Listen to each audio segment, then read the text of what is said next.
మీ కాళ్ళు మొక్కి అడుగుతున్నా, 100 సార్లు మొక్తాను మీ కాళ్ళు, 100 సార్లు మొక్తాను.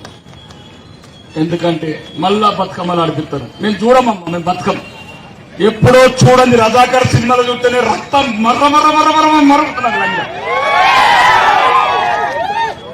ఎప్పుడో 70 సంవత్సరాల కింద మా అమ్మమ్మలని, మా బంధువుల్ని, మా పూర్వీకుల్ని నగ్నంగా భర్తలను చంపి భర్తలను ఇప్పి శవాల చుట్టూ బతుకమ్మ ఆపించిన కొడుకుల చరిత్రమ్మ ఇది.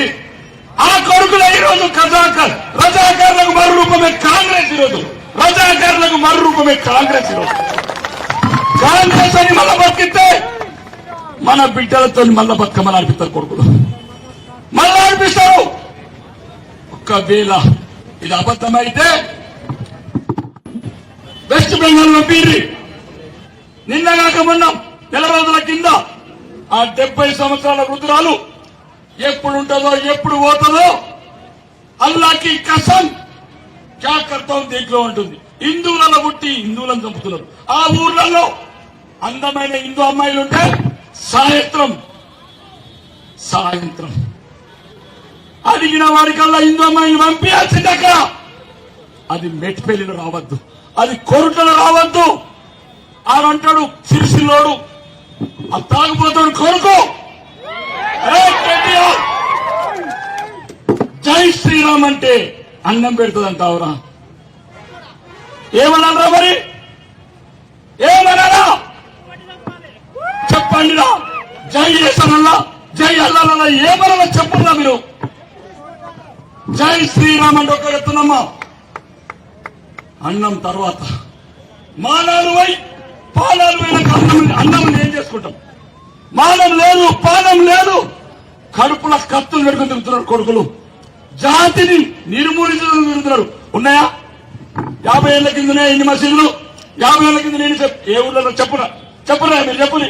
మీ ఊర్లలో, మా ఊర్లో ఒక్క మసీదు లేకుండా 4 మసీదులు, ఒక్క చర్చ లేకుండా 4 చర్చలు.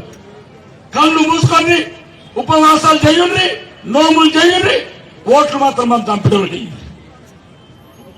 మాలలు అయ్యండి. ఒకడు హనుమంత మాల అంటాడు, అయ్యప్ప మాల అంటాడు. ఓటు మాత్రం గుళ్ళు గూలగొట్టడానికి, మన ఆడబిడ్డలను అత్యాచారం చేసేవాడికి, మన అవమాన పాలు చేసే రేవంత్ రెడ్డి గారికి ఓట్లేస్తారా? ఒక్కవేళ బతకాలంటే ఉన్నదే ఒక్క దేశం. ఎటు పోతారు? రమణ చెప్పురా మాకు ఏ దేశం ఉన్నదో? సౌదీ వాడు అత్తలా? ఖతార్ అని తీసుకుంటాడా?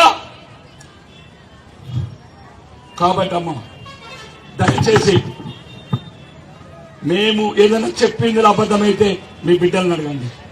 ఒక్కటి కూడా అబద్ధం అయితే నేను మాట్లాడిన దాంట్లో ఉరిపెట్టుకుంటా కొరుటాలని బహిరంగంగా ఉరిపెట్టుకుంటా నేను తప్పు మాట్లాడినా, బహిరంగంగా ఉరిపెట్టుకుంటా. కాబట్టి ఒక్కసారి మీ బిడ్డల గురించి అడుగుతున్నాం. మీ బిడ్డలను కాపాడటానికి వచ్చినాం. మీ బిడ్డలను కాపాడటానికి వచ్చిన మమ్మల్ని చంపుతారా? ఒక్కసారి ఆలోచించుకోండి.